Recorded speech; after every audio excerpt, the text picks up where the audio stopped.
Hello dear viewers, in today's story, Diep bravely cares for her villagers with precious medicine. But her heart longs for CEO James, who courageously faces danger to protect her.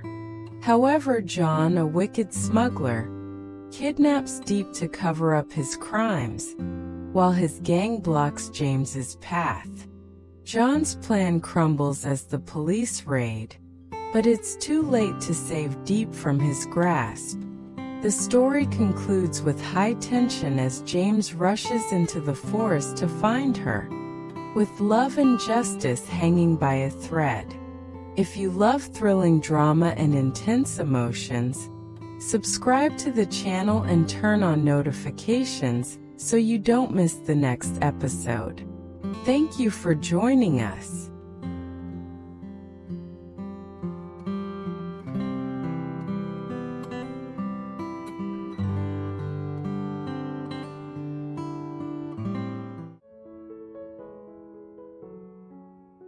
In the fragile glow of early dawn, Diep perched at a weathered table, her deft fingers dancing through bundles of aromatic herbs with a healer's precision. The air thrummed with the pungent scent of crushed leaves as an elderly farmer shuffled into view, his stooped frame telling tales of decades spent bending to the earth. "Good morning, Diep," he croaked, tipping his worn hat. "Off to the fields again, eh?" She lifted her gaze, her eyes shimmering with quiet strength. "Yes, uncle. What's that herb you're grinding?" He grinned, unveiling a pouch of coarse green powder. "Just some weed killer. Keeps the stubborn grass at bay. You cleared the field edges last week. Fancy spraying it today?" Diep nodded, her voice a gentle breeze. "I'll lend a hand, uncle. Take care out there. The sun's fierce already." As the farmer ambled off, Diep shifted to a new task, her hands now coaxing life from gnarled roots destined for a joint-soothing elixir. "This is for my aches, uncle," she shared, holding out a sample with a tender smile. "It works wonders. Has your wife tried anything for her joints?" He sighed, his shoulders sagging. "Not yet. She's up the hill, suffering in silence." Diep's heart swelled with empathy. "Let me brew a batch for her. Rich with blood-boosting properties and relief for her bones. I'll bring it after breakfast if she can stomach herbal cures." The farmer paused, then nodded. "Check with her first, but it sounds like a blessing. You're a gem, child." With a resolute gleam in her eye, Diep vowed, "I'll gather more for anyone in need. Let healing ripple through the village today." Her mind wandered to James, the dashing CEO whose absence carved a hollow in her chest. Is he lost in his empire again? She wondered, her fingers hovering over her silent phone. The mangoes in the farmer's yard hung heavy, their golden promise taunting her resolve. Should I call? No, a lady waits, she mused, stifling the urge. A vendor's cheerful cry pierced her thoughts. Diep care for some cha? Fresh from the market. She brightened. Thanks, I've eaten, but I'll save some for later, kind of you. As she packed her herbs, the farmer's voice jolted her. Don't forget those medicines. Diep laughed, a melodic chime.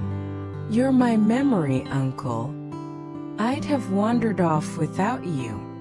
Far from this pastoral peace, a sinister undercurrent pulsed in a dingy warehouse.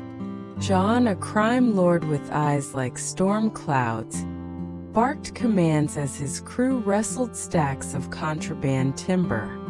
Go easy, you oafs, don't wreck the hall, he snarled, his voice a whip crack. A bold henchman ventured. Boss, where's this lot headed? John's glare could melt steel. That's my concern. Focus on your job. Sold the last shipment.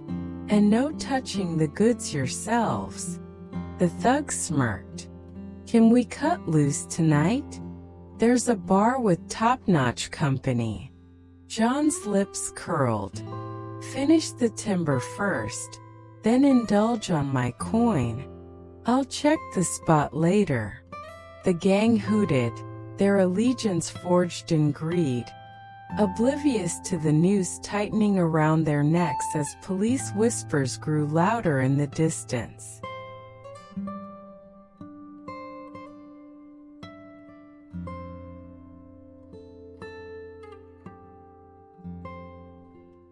As the sun climbed to its zenith, casting golden rays across the parched earth, fate unfurled its intricate tapestry, guiding James along a serpentine, dust-laden path, his heart brimming with a playful spark. Spotting Diep trudging beneath the burden of her herb-laden basket, her silhouette a picture of resilience against the horizon, he devised a light-hearted scheme. Time to awaken her spirit, he mused, steering his car toward a shallow puddle and unleashing a gentle splash in her direction.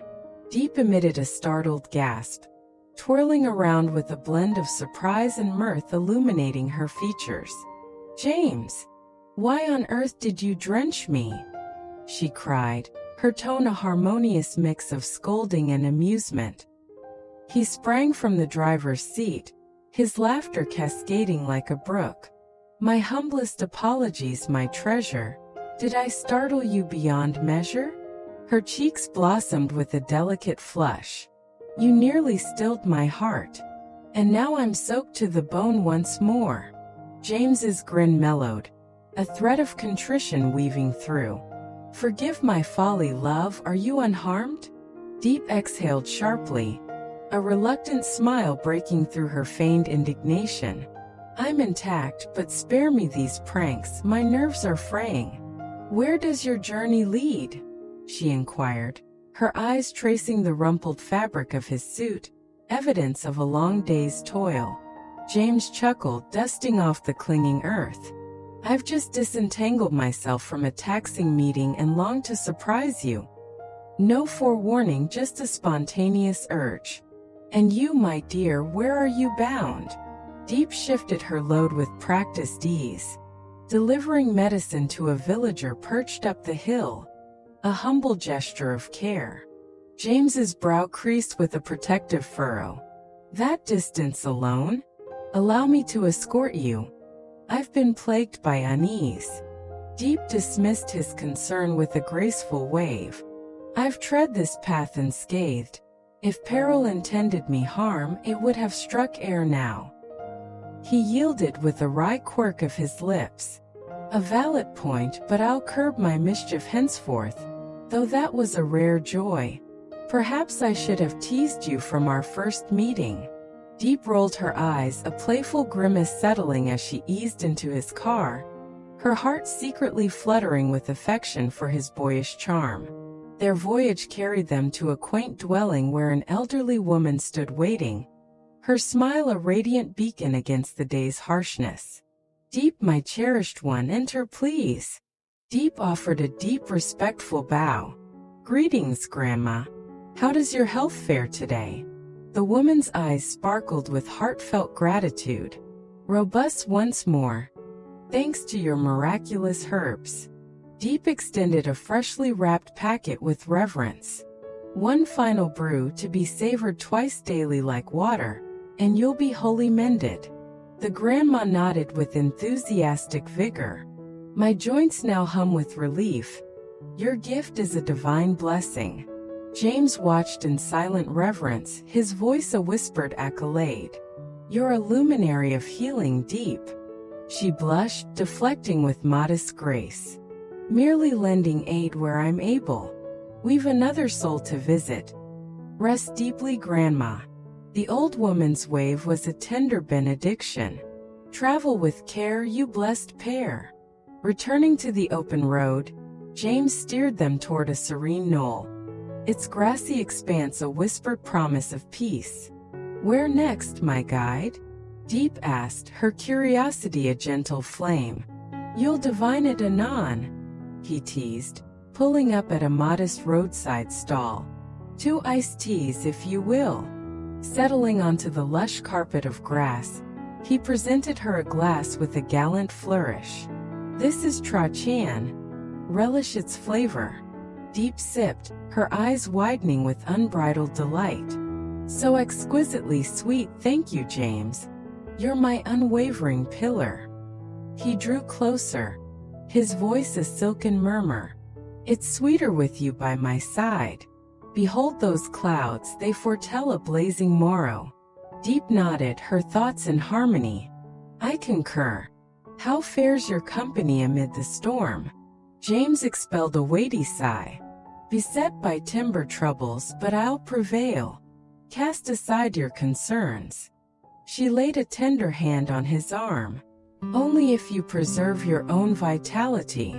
Their conversation deepened as nature's symphony, melodic bird calls, resonant frog croaks, and the persistent hum of cicadas, enveloped them in a soothing cocoon. 6 months we've nurtured this bond," Diep reflected, her tone imbued with wonder. "What if I were to vanish one day, swept away by fate?" James's expression darkened with a shadow of dread. "Why summon such a specter?" She shrugged, a wistful smile gracing her lips. "A tome you gifted me spoke of love's eternal ember, unquenchable by separation. Could you endure my absence?" His voice trembled with unguarded emotion. "Should you slip from my grasp, darkness would claim me. My days would lose their radiance. I'd be a wanderer without a star." Diep's eyes shimmered with unshed tears. "I'd echo that desolation." A sudden intrusion fractured their intimate haven as a police officer approached a desolate cafe, his presence a jarring note against the tranquility. "Water, please," he demanded gruffly, his gaze sweeping the barren landscape. "A sanctuary for rogues," he muttered to his comrade. "John's ensnared, drugs and timber." "Reach James." Back with Diep, James's phone shattered the calm with its insistent ring. "Lee? I'm nigh deep with inklings on John. Can she join us?" Lia's tone was a clarion call. "Lou Fam Cafe without delay." Diep nodded with steadfast resolve. "I'm at liberty, let's hasten." James enveloped her hand in his. "After this, remain ensconced at home. John's a venomous serpent." She returned the pressure, her touch a silent pledge. "You shield yourself as well." As they parted, he whispered, "I'll restore you to the farm soon. Cling to hope for me." Yet unseen currents roiled beneath the surface. John, sensing the tightening noose, rallied his crew with a malevolent fervor. "Reinforce the guard, James must not breach her sanctuary." He hissed into his phone, his mind a tempest of desperation. His thugs scattered, their loyalty a brittle thread, while police shadows stretched longer, their evidence a relentless countdown. Diep's heart danced with a blend of hope and foreboding, oblivious that her world teetered on the precipice of a tempest that would challenge the very essence of her love and valor. Meanwhile, James's thoughts churned with plans to safeguard her, his every breath a prayer for her safety as the day waned into a crucible of uncertainty. At Lou Fam Cafe, the atmosphere thickened with an electric tension as Diep and James united with Officer Lai, his countenance a canvas of resolute determination. "Diep, your presence gladdens my heart," he began, sliding a weighty dossier across the table with a steady hand. "I've amassed unassailable proof on John, drugs and illicit timber." Diep leaned forward, her pulse a rapid drumbeat of anticipation. "Sufficient to imprison him?" Lia's nod was an unshakable pillar. "Assuredly, bolstered by narcotics charges." His devastation of your mill remains unproven. Shall I probe further or act now? Deep deliberated, her voice a firm anchor. Seize him. The mill's wounds can mend in time. Lai rose with commanding authority. Team assemble. We depart forthwith. Deep's voice chased after him a plea laced with care. Gắt giò xèo, anh Lý. Concurrently, James's instincts surged like a raging torrent. I must reach Deep. John's desperation breeds recklessness, he resolved, his car hurtling toward her village with fervent speed. Unbeknownst to him, John's voice sliced through a phone line, icy and imperious. Obstruct James's path, deny him access. His thugs assented with a sinister nod, positioning themselves as sentinels along the trail. As James drew near, they materialized from the gloom. Roads barred, seek another route, one snarled. James's jaw tightened with grim recognition. You're John's henchman, aren't you?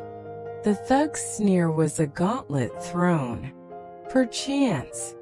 2 against 1, relinquish your weapon. James's lips curled into a defiant smirk. Equal ground. Let's measure your mettle. He launched into the fray, dodging their erratic strikes with the grace of a panther, his love for Deep a blazing beacon fueling his every motion. Each counterstrike a vow to reclaim her. Within the village's heart, chaos erupted as John invaded the grandma's modest sanctuary, his voice a thunderous roar that shook the frail walls. Where's Deep? He bellowed, his presence a towering tempest. The elderly woman recoiled, clutching her shawl as if it were her last defense. I know not of whom you speak. John's patience fractured like brittle glass. Deceiver! Yield her, or we'll raze this abode. The grandma rose despite her trembling limbs, her voice a defiant clarion. Depart, there's no soul here. Enraged beyond reason, John signaled his men. Apprehend her, locate Deep. They manhandled the quivering woman aside as Deep, secreted behind a frayed curtain, stifled a gasp, her heart thundering like a war drum. John's eyes flashed with predatory triumph. Uncovered you, he growled, lunging toward her refuge with merciless intent. His henchmen converged, their hands brutish as they hauled her into the open, her muffled cries swallowed by the tumult, her spirit bending but not breaking under their grasp. James arrived too late, the tableau unfolding like a harrowing vision before his anguished eyes. The grandma, tears carving rivers down her weathered cheeks, sank into a chair, her voice a broken lament. You're too late, my lad, they've spirited Deep away that way, she wailed, her finger quivering as it pointed toward the impenetrable forest. James's heart plunged into a chasm of despair. Which direction, Grandma? He pressed, his voice fracturing with urgency. She gestured feebly, her strength waning. Toward the woodland, make haste. He bolted forward, his shouts cleaving the silence. Deep! Where are you? The forest devoured his cries, its shadowy depths concealing her fate as love and peril clashed in a frantic, soul-wrenching race against time. Behind him, the distant wail of police sirens offered a fragile thread of hope, but for now James's world dangled by the slenderest filament, each stride a battle against the encroaching abyss, his love a torch against the gathering night.